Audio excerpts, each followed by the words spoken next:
today's mini vlog nga mga beshi. So ito na nga mga beshi. A day in a life being a Tolentino. Mrs. Tolentino. So ito na nga mga beshi. May nakita akong pusit. Ay hindi. Hindi. Bumili ako ng pusit kasi may dumaan sa naglalako kasi dumaan siya sa harap ng bahay namin. O, di ba mga beshi? Isipin nyo mabuti yun, nakakabili na tayo ng isda. Kasi dati mga beshi, hindi ako nakakagising ng maaga. Kasi nga nasa baba pa, ay nasa taas yung kwarto namin. Ngayon, ito na, may sarili na kaming bahay. Hindi naman sarili mga beshi, nagre-rent din kami. Pero, feeling ko, ito na yun. So ito na nga, nilinisan ko na yan mga beshi, tinanggal ko yung mata. Yung mata pala yan mga beshi ay nandun sa, malapit sa ilong. Hindi ko alam kung Di ba may ilong din naman sila, pero hindi ko alam kung saan yung ilong nila. Basta may ilong sila mga beshi. Lalo na ngayon mga beshi, marami nang nagpapailong. Madamay pa, no? So ito na mga beshi, ganyan ako maglinis ng pusit. Talagang malinis na malinis dahil nga syempre hindi natin alam kung saan sila nang gagaling. Kung pwede nga sabunan mga beshi, sinabunan ko na siya. So ito na mga beshi, no, nakalipat pala kami dito sa bahay. Konting kwento lang. Nakalipat kami last February 10, mga ganun. February 10 dito sa aming bagong tahanan. Dito lang din naman sa Zimbo. Pero mga beshi, yun nga, masyadong matagal na panahon kami na stock sa bahay. Stock talaga. Ano yun? Pagkain. Matagal din kami mga beshi na nag-stay sa aming parents.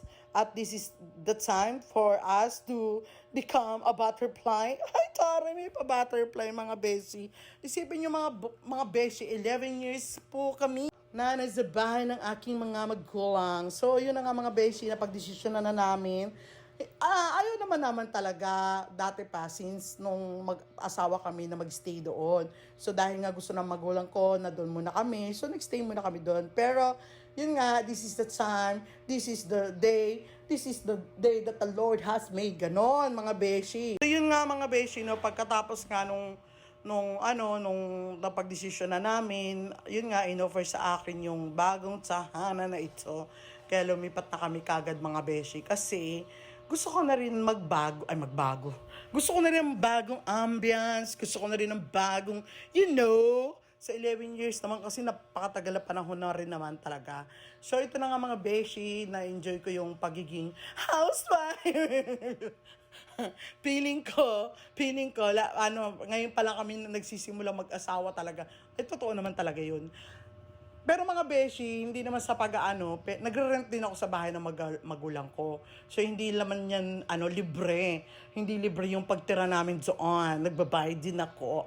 So ito nga mga beshi, hindi ko papakita sa inyo yung aking bahay dahil hindi pa masyado na pinturahan, hindi pa naayos ng asawa ko. Kasi mga beshi, nabisi kasi ang aking Diyosawa. So yun na nga mga beshi.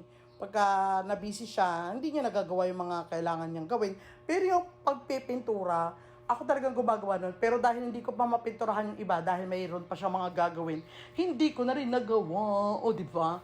Kasi nga mga beshi, masyado siyang busy. Ang busy. So ito na nga mga beshi, nagluto ako ng adzabong fusits for our lunch ni Saulo. Kaya lang naubusan ako ng zuka. Kaya bumili na rin ako zero ng maliit. Kasi malalaki ang binibili ko, kaya lang parang nadala yata ng asawa ko doon sa kanilang workstation sa North Ziguray, Bulacan. Halos 1 month din sila doon mga beshi. Pero this week, uwi din siya para this Wednesday mga beshi, uwi din sila. So ito na nga mga beshi, masarap ang aking adzabong fusit.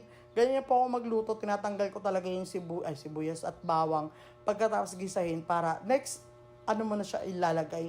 Ano doon? Ano ba yung tag doon? Parang preserve. Ilalagay mo ang huling bawang at sibuyas nung pagkagisa na. Ayun na, nilagay ko na. Yun lang mga beshi, bye!